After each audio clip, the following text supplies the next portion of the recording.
Hi there guys, how's it going? So we've had the news drop today, it's official. Michael Edwards will be the CEO of football operations for FSG. Now, this is one of the key things we need to look at this, and a lot of people are getting hyped up regarding Edwards and this appointment, but they're missing out on one of the key things here. He's not coming back as like a Liverpool employee. He is a FSG employee. He's taken on a greater role within the whole of FSG.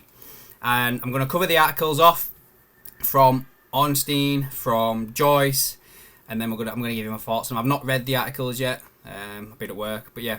But before that, I do need to say two big thank yous and shout outs to Philip, Ash, and Hamza for becoming channel members. Appreciate it, guys. Thank you so much. And I can't remember if I did this one already, but I might have done. But anyway, you're getting another one, Martin. Thank you again for the super chat, the super thanks that you put on one of my videos. I appreciate that so much. And then also, guys, another thing to bring to your attention. So, one of the members on this channel, Shauno, I'm sure some of you know who he is from Cop Talk as well. He is doing a sponsored jump. It looks like abseiling or something like that. I might be wrong, but just judging by the picture. It's for My Canine Companion. My Canine Companion is Ireland's largest service dog provider, providing over 50% of the country's autism service dogs. So yeah, I will put a link in the description of this video if any of you care to, donate to Shauno's jump abseiling. It looks like abseiling from the picture. It does look like abseiling from the picture. But yeah. Right then, guys, get on with these articles then for you. So, let's do it in chronological order, shall we? So the first one dropped, and it was Paul Joyce. We all know who Paul Joyce is. I don't have to go into that. And he basically put out an article that has been updated a few times since then, with new things added. But the things that he's updated it with are in the Ornstein article. And he has titled this, Michael Edwards returns to Liverpool to lead post-Jurgen Klopp era. And it goes on to say that Michael Edwards will help to shape the post-Jurgen Klopp era at Liverpool after agreeing to return in a high-powered role in which he will head football operations for club owner FSG. One of his first tasks will be to finalise a deal to make Richard Hughes Anfield's new sporting director. Hughes announced last week that he was leaving Bournemouth at the end of the season. Goes on to say a few things in regards to why Edwards passed in that. And it goes on to say that, however, FSG's high regard for the 44-year-old prompted them to make one final pitch, and Edwards held face-to-face talks in Boston 10 days ago with John W. Henry and Mike Gordon. An agreement was reached on Monday following more discussions with Edwards, who has been working at Ludonatics. Edwards has always said he would not be a sporting director again, guys. So again, got to take that into consideration. Edwards is coming back, but he will not be dealing with transfers. Not doing it. Where was I? Edwards has always said he would not be a sporting director again, having enjoyed great success in Liverpool's rise under Klopp, where his ability to manipulate the transfer market brought spectacular triumphs both in terms of buys and sales. There we go. So I missed a few more bits out here. Liverpool will hope Hughes, who has been Bournemouth's sporting director since 2016, will provide stability in a role in which there has been steady churn since the departure of Edwards. Julian Ward was Edwards' successor, stepped aside last year, and Schmadtke was a stopgap appointment, with the German leaving in January. A new structure at the top of the club is important as Liverpool look to make progress of appointing Jurgen Klopp's replacement. Xabi Alonso has become frontrunner following his work at Bayer Leverkusen, and Sporting Lisbon's Ruben Amorim is also under consideration by Liverpool, while Brighton's Roberto De Zerbi has enjoyed a good record against Klopp's teams, winning 2 matches and drawing 2 in 4 encounters. Now, before I move on to the Ornstein thing, I just wanted to touch on Hughes here for a bit. Now, he isn't the most glamorous name, I'll admit to that, and Edwards did kind of shaft him a little bit when he was like the sporting director of Liverpool. Hughes is the sporting director responsible for Bournemouth spending all that money on Dominic Solanke, Brad Smith and Jordan Ibe from Liverpool, which doesn't go bode well, does it really? But I would also as well want you all to take into consideration that I don't think Edwards coming back is basically, that's it, Liverpool are after the big names now. We're going to go get some big players, we're going to sell Salah, we're going to get a big name to replace him. When did that happen under Edwards? Yes, we signed Van Dijk, and yes, we signed Alisson. They're probably the only two, yeah? Other than that, we were signing players that were on the precipice? I can't think of the word, I can't pronounce it. You know what I mean? They were on the edge of becoming a superstar, and Klopp pushed them over that edge. And you are including Mo Salah in that? No. When Liverpool signed Mo Salah, do you remember most of the fans? What, that Chelsea failure? Oh, I can't believe you spent that much money on him.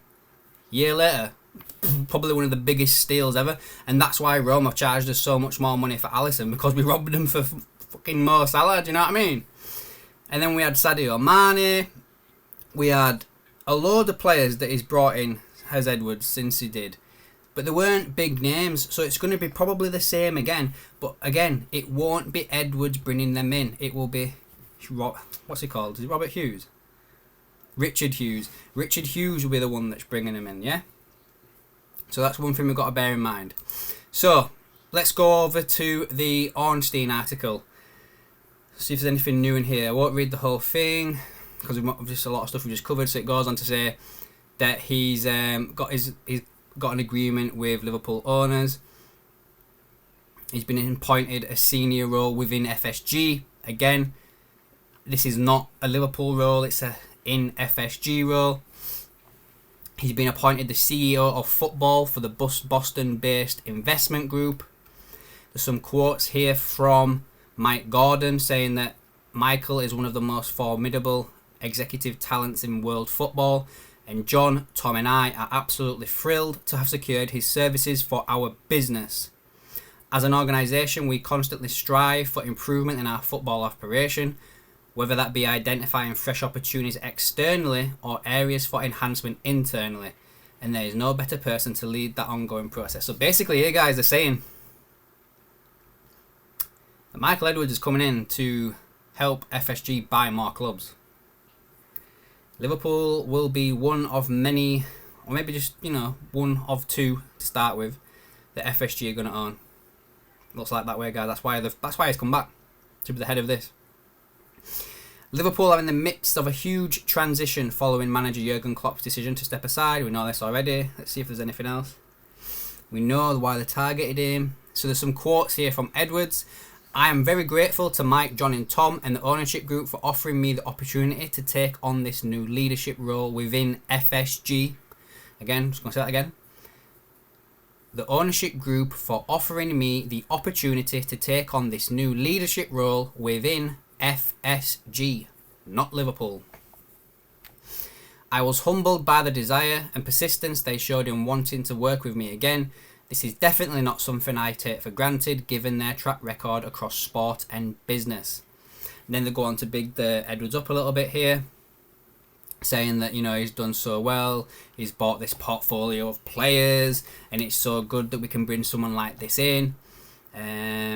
Basically going on about how he turned down Man United and Chelsea, which is, I guess, something that we did earn. Here we go, let's cover this bit here. So they're going on about some of the things that he'd managed to do. So it goes here. It was Edwards who pushed hard for the signing of Salah. He convinced Klopp he would like the Premier League. He also secured deals for Alisson and Van Dijk, Mane, Robertson, Fabinho, Kanate. And then he also earned as a shrewd negotiator, holding out for 142 million for Coutinho, 26 million for Sacco, 19 million for Bournemouth. Thank you, Richard Hughes. Danny Ward, 12.5 mil, and Danny Ings, 20 mil. With a data-led approach, Edwards made FSG's self-sustaining business model work and established a close bond with FSG president Gordon. So yeah, that is basically it, guys. He's coming back. So we're probably going to get some news shortly in regards to Richard Hughes being formally announced. Though we did get this tweet here from Fabrizio Romano which say basically that Hughes has already an agreement in place to join Liverpool, and it will happen at the end of the season. After excellent job at Bournemouth, he's going to leave at the end of the season to sign for Liverpool, and he is part of Edwards' plans. Now that looks like it's been edited, that, because I am sure when I first saw that tweet, he put that Edwards and Hughes would not be starting till June the 1st. Yeah, it's gone. That tweet's gone, guys. I shit you not, that tweet has gone. He's changed it. It definitely said June the 1st. So basically my whole thing on this was that, you know, Romano saying that they're not going to start till June the 1st, but I won't believe that anyway. But now the fact that he's taken it out shows that they're probably going to get to work pretty much straight away, guys, are these guys, when it's all announced.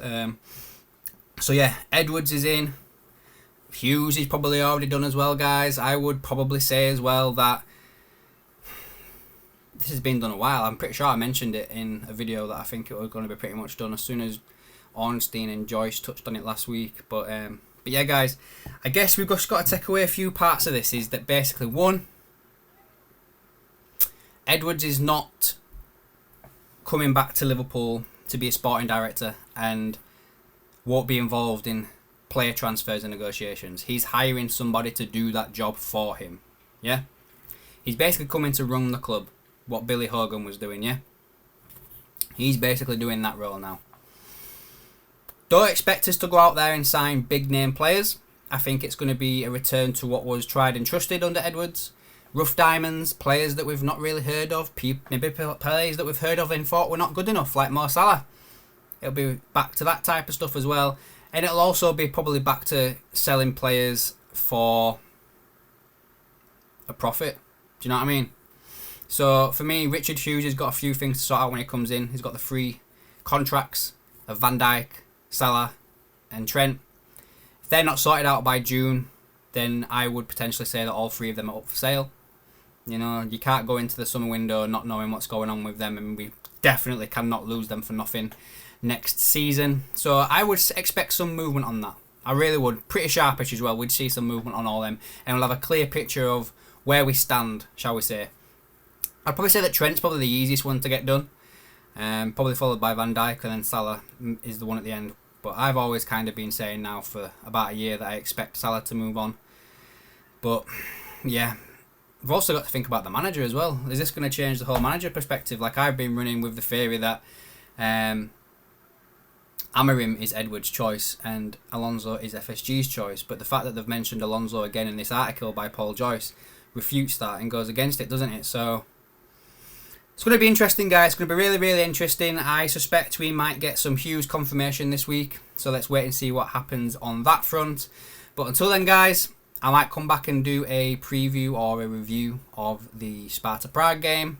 But other than that, guys, I'll catch you in the next one.